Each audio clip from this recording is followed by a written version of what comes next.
مش كل رسالة بتوصلك جاية من حد عايش. في عام 2017 كانت يمنى عايشة لوحدها بعد وفاة أمها ب3 شهور. وفي إحدى الليالي استيقظت على صوت إشعار من التليفون بتاعها، وكانت الساعة 3:12 الفجر. فتحت يمنى الرسالة، وكانت الرسالة من رقم غريب، وكان مكتوب في الرسالة: مش لازم تروحي الشغل بكرة، خليكي في البيت. طبعا يمنى ما فهمتش حاجة وحذفت الرسالة وتجاهلت الموضوع تماما. والصبح وهي خارجة على باب الشقة لقت وردة بيضة محطوطة في مقبض الباب، ولقت كارت مكتوب جواه: أنا بخير، خلي بالك من نفسك، ماما. وساعتها قررت يمنى إنها مش هتروح الشغل فعلا.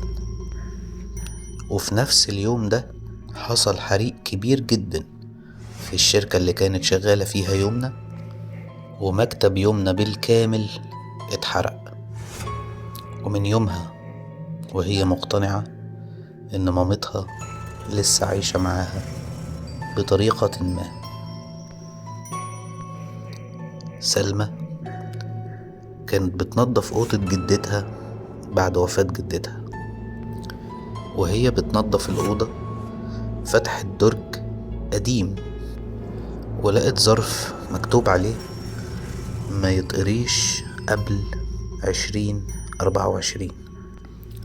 المشكلة إن الظرف ده كان مختوم بتاريخ 2017.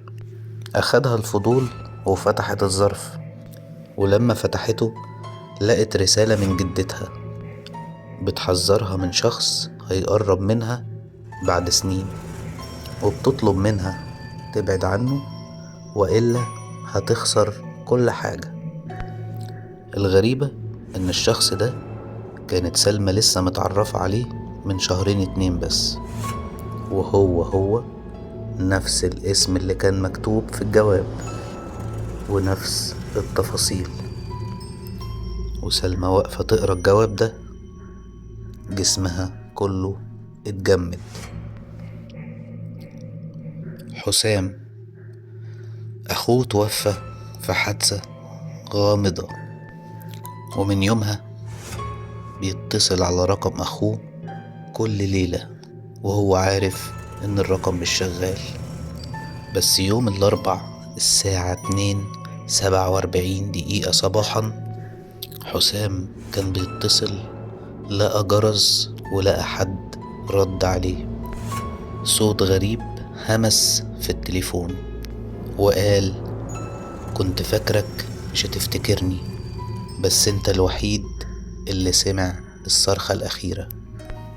الصوت قفل بعد كده والمكالمة قفلت لوحدها. وبعد المكالمة جاتله رسالة على التليفون مكتوب فيها: ورا الكرسي اللي في البلكونة هتعرف كل حاجة. راح حسام زي المجنون على البلكونة وراح ورا الكرسي اللي قالت عليه الرسالة، ولقى ورقة مكتوب فيها كل اللي حصل يوم الحادثة بكل التفاصيل الغامضة. هالة كانت شغالة في مكتب بريد ولقت ظرف راجع من 12 سنة من غير ما يتفتح، ومكتوب عليه اسم المرسل يوسف واسم المستلم سارة، والعنوان موجود فعلا، وهي عارفة العنوان ده لأنها كانت ساكنة جنب العنوان ده. ولما راحت هالة توصل الرسالة دي بنفسها اكتشفت ان يوسف مات بعد ما بعت الظرف ده بكام يوم، وسارة سابت المكان وقطعت علاقتها بالعالم كله. وفتحت الرسالة ولقت مكتوب فيها: أنا آسف، أنا بحبك وهرجعلك مهما حصل، بس الوقت فات. سنة 2009 مصطفى كتب رسالة ودفنها جنب القبر بتاع صاحبه كريم، لأن صاحبه كريم اتوفى فجأة من غير وداع، ومصطفى كان نفسه يقوله حاجات كتير قوي ملحقش يقولها له. وبعد 14 سنة، وبالتحديد سنة 2023، مصطفى فتح الباب الصبح ولقى ظرف قديم مقفول ومكتوب عليه بخط كريم صاحبه: أنا قريت كل كلمة، بس في حاجة لازم تعرفها. وجوه الظرف ده كان فيه صورة لمصطفى وهو نايم، والظرف ده في ايده، بس هو عمره ما تصور الصورة دي. وفي آخر الجواب، في آخر الورقة تحت خالص، سطر واحد مكتوب عليه: الدور عليك. نورة شغالة في دار أرشيف، مهمتها إنها ترتب أوراق الوفيات.